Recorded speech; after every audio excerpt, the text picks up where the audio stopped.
विद्यार्थी भाइ बहिनीहरु हामी अनसिन थ्योरम अन्तर्गत केही क्वेशनहरु सल्भ गर्दै छौं जुन एससी मा सोधिसकेको र सोध्न सक्ने सम्भावित क्वेशनको बारेमा हामी छलफल गर्दै छौं। यहाँ हेरौं next example in the given triangle ABC D is the midpoint of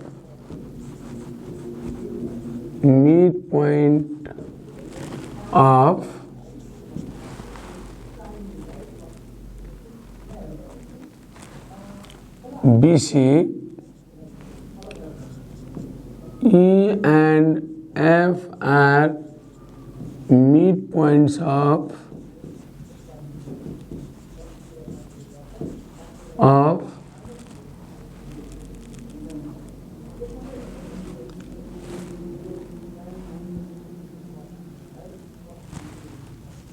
AD and AB respectively,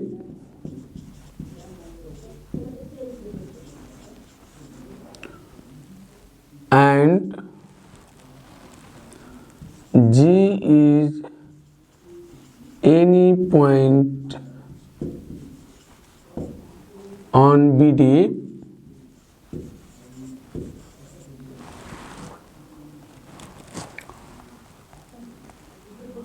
prove that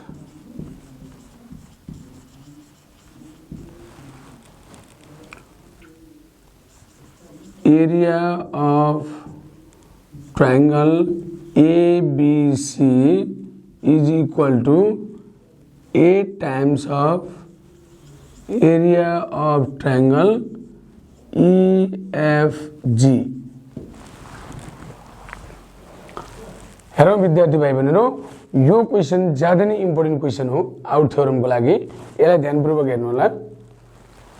पहिला हामीलाई ABC ट्रायंगल दिएको छ।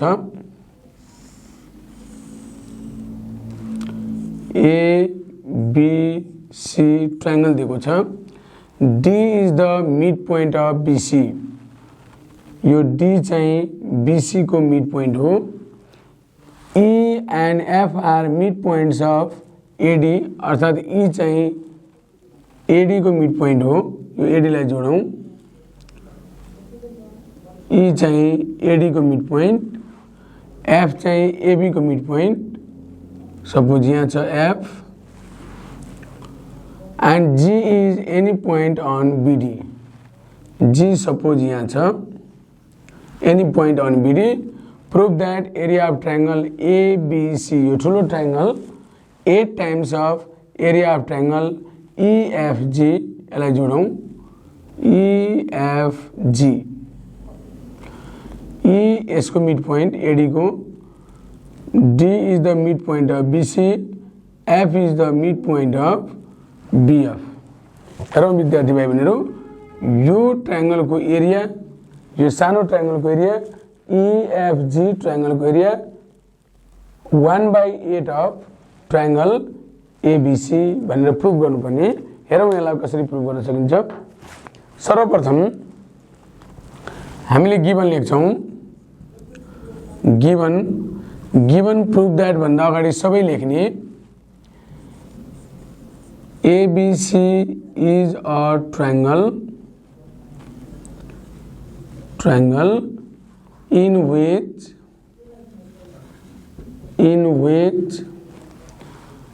D, E and F are the midpoints of, हेरौं त विद्यार्थी भाइ बहिनीहरु, midpoints of D BC को midpoint, BC comma E is the midpoint of AD and F is the midpoint of AB respectively। G is any point of BD। अब हामीलाई prove गर्नुपर्ने चाहिँ to prove area of triangle ABC is equal to 8 हामीलाई prove गर्नुपर्छ area of triangle ABC is equal to 8 times of area of triangle EFG। हेरौँ विद्यार्थी भाइ बहिनीहरु, अब EFG ट्रायंगल को एरिया कहिलेकाहीँ यसरी पनि सोधिन्छ, prove that area of triangle EFG is equal to 1/8 of area of triangle ABC भनेर सोध्न सक्छ। अब हामीले के गरौँ भने विद्यार्थी भाइ बहिनीहरु, यो F र D जोडौँ। F र D कंस्ट्रक्शन में लेखौं, construction join FD join FD। हेरौँ विद्यार्थी भाइ बहिनीहरु, हामीले यो भन्दा अगाडि के पढेका छौं भने हेरौँ त ध्यान दिएर, म एउटा यो प्रुभ गर्नु भन्दा अगाडि विद्यार्थी भाइ बहिनीलाई यहाँ म एउटा कुरो स्मरण गराउन चाहन्छु। ABC मानव ट्रायंगल हो, ट्रायंगल को कुनै दुईटा साइड को मिड पॉइंट जोड्ने लाइन, अर्थात मानव AB को मिड पॉइंट P छ, AC को मिड पॉइंट Q छ।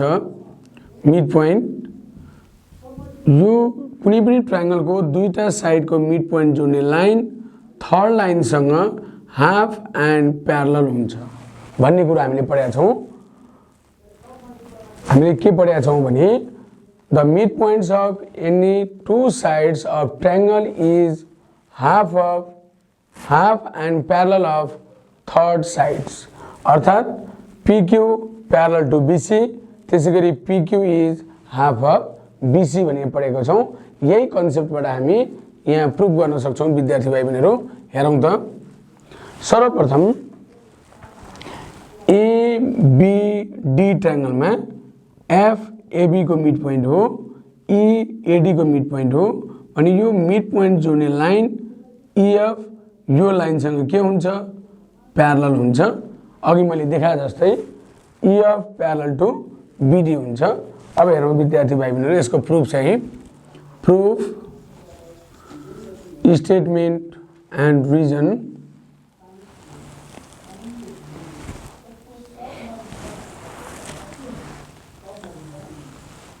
Statement and reason.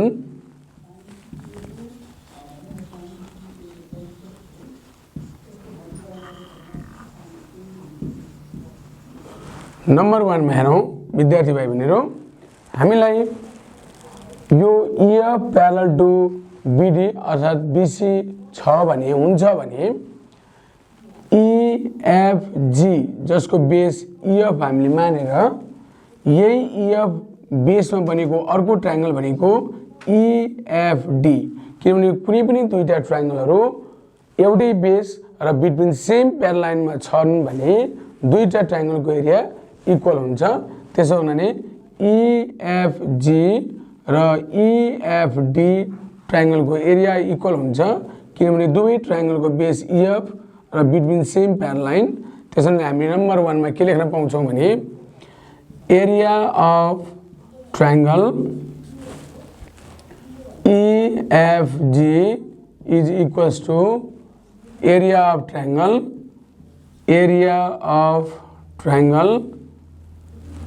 EFD।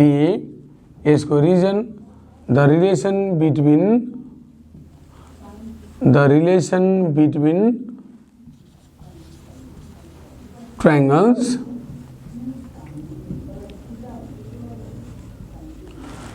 Number 2 में हेरौं विद्यार्थी भाइ बहिनीहरु, हामीलाई EFG प्रुभ गर्नुपर्ने ठाउँमा ल्याउनु पर्ने छ। त्यसो भने यसलाई चेन्ज नगरौं। अब यो हेरौं EFD। हेरौं त विद्यार्थी भाइ बहिनीहरु, EFD सर्वप्रथम AFD ट्रायंगल को लागि ध्यान दिएर हेर्नु होला विद्यार्थी भाइ बहिनीहरु। AFD ट्रायंगल को लागि यो EF मिडियन हो, किनभने AFD ट्रायंगल में EAD को मिड पॉइंट हो र यो मिड पॉइंट र भर्टेक्स जोड्ने लाइनलाई हामी मिडियन लाइन भन्छौँ। त्यसो भएको हुनाले यो EF मिडियन हो। AFD लाई EF मिडियनले दुईटा इक्वल ट्रायंगलमा डिभाइड गर्छ, अर्थात् एउटा ट्रायंगल AFE र अर्को ट्रायंगल EFD, अर्थात् एरिया अफ ट्रायंगल EFD चाहिँ हाफ अफ AFD हुन्छ। किनभने हामीलाई यो प्रुभ गर्नुपर्ने छैन, त्यसैले यसको ठाउँमा हामीले एरिया अफ ट्रायंगल EFD भनेको हाफ अफ AFD लेख्न पाउँछौँ। अब दोस्रो स्टेपमा area of triangle EFD is equals to half of area of triangle, कुन ट्रायंगल AFD। यसको रिजन के लेखौँ भने EF is median of triangle AFD। EF is a median of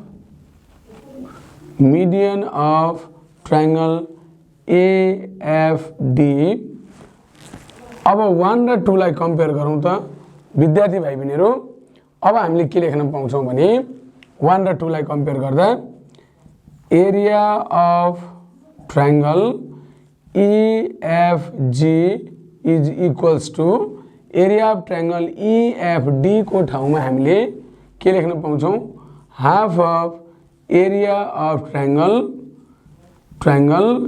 AFD लेख्न पाउँछौँ। यसको रिजन फ्रम स्टेटमेन्ट 1 एन्ड 2। अब अर्को स्टेपमा हेरौँ। EFG लाई हामीले चेन्ज गर्नु हुँदैन विद्यार्थी भाइ बहिनीहरु। अब हेरौँ AFD, हेरौँ त AFD। अब हेरौँ विद्यार्थी भाइ बहिनीहरु, ABD ट्रायंगल को लागि FAB को मिड पोइन्ट हो, यो लाइन मिडियन लाइन हुन्छ। ABD ट्रायंगल को लागि DF मिडियन हुन्छ। त्यसो हुनाले ABD ट्रायंगललाई यो मिडियन लाइनले दुईटा इक्वल ट्रायंगलमा डिभाइड गर्छ, एउटा ट्रायंगल AFD र अर्को ट्रायंगल BDF। त्यसो हुनाले AFD को ठाउँमा हामीले एरिया अफ AFD भनेको हाफ अफ ABD हुन्छ। अब हेरौँ विद्यार्थी भाइ बहिनीहरु, यसलाई हामीले जस्तो तस्तै लेखौँ। एरिया अफ ट्रायंगल AFD भनेको, हेरौँ त विद्यार्थी भाइ बहिनीहरु, AFD भनेको half of area of triangle ABD हुन्छ। Half of area of triangle ABD हुन्छ। यसको रिजन के कारणले हाफ हो भन्दा DF is median of triangle ABD। DF is a median of triangle ABD। अब 1 र 2 लाई कम्पेयर गरौँ, 3 र 4 लाई कम्पेयर गरौँ विद्यार्थी भाइ बहिनीहरु। 3 र 4 लाई कम्पेयर गरौँ। अब हेरौँ त यसलाई 3 र 4 लाई कम्पेयर गर्दा area of triangle EFG is equals to 1/2 area of triangle AFD को ठाउँमा हामीले के लेख्न पाउँछौँ हाफ इन्टु ट्रायंगल ABD लेख्न पाउँछौँ। यसको रिजन फ्रम स्टेटमेन्ट 3 एन्ड 4, अर्थात् यो भनेको 1/4 एरिया अफ ट्रायंगल ABD हो। अब हेरौँ विद्यार्थी भाइ बहिनीहरु, हामीलाई ABD पनि प्रुभ गर्नुपर्ने छैन, ABC छ। अब ABD भनेको के हो हेरौँ त। ABD, अब ABC ट्रायंगल को लागि यो AD मिडियन हो, किनभने D mid point of BC हो, र AD मिडियनले होल ट्रायंगल ABC लाई दुईटा इक्वल ट्रायंगलमा डिभाइड गर्छ, अर्थात् एबीडी र एडीसी ट्रायंगलको एरिया इक्वल हुन्छ अर्थात एबीडी ट्रायंगलको एरिया हाफ अफ एबीसी हुन्छ। अब हामीले 6 मा area of triangle ABD is equals to half of area of triangle ABC हुन्छ। यसको रिजन भनेको यो एडी एबीसी ट्रायंगलको के हो मिडियन हो। यहाँ लेखौं AD is a median of triangle ABC भनि लेखौं। अब हेरौं विद्यार्थी भाइ बहिनीहरु 5 र 6 लाई कम्पेयर गरौं। अब यसलाई जस्तो तस्तै लेखौं area of triangle EFG is equals to यहाँ 1/4 छ इन्टु एबीडी को ठाउँमा हामीले के लेख्न पाउँछौं 1/2 ट्रायंगल एबीसी लेख्न पाउँछौं। यसको रिजन फ्रम स्टेटमेन्ट 5 and 6 हेरौं त विद्यार्थी भाइ बहिनीहरु यहाँबाट के आयो भन्दा यसलाई सोलुसन गर्दा एरिया अफ ट्रायंगल EFG भनेको 1/8 एरिया अफ ट्रायंगल ABC आउँछ। अब यसलाई क्रस मल्टिप्लाई गरौं therefore area of triangle ABC is equals to cross multiply गर्दा 8 into area of triangle EFG हुन्छ। यसरी हामीले यसलाई प्रुभ गर्न सक्छौं विद्यार्थी भाइ बहिनीहरु। यो थ्योरम ज्यादा नै इम्पोर्टेन्ट थ्योरम हो विद्यार्थी भाइ बहिनीहरु। यो क्वेशन एससी मा सोध्न सक्ने सम्भावित क्वेशन अन्तर्गत पर्दछ। त्यसैगरी प्री सेन्ड अप र सेन्ड अप एक्जामिनेसन को लागि पनि यो आउट थ्योरम एकदमै इम्पोर्टेन्ट क्वेशन हो। यसरी हामीले मिडियन को कन्सेप्टबाट यसलाई सजिलै प्रुभ गर्न सक्छौं विद्यार्थी भाइ बहिनीहरु। अब हामी हुन त यो आउट थ्योरम अनसिन थ्योरम को लिमिटेसन हुँदैन।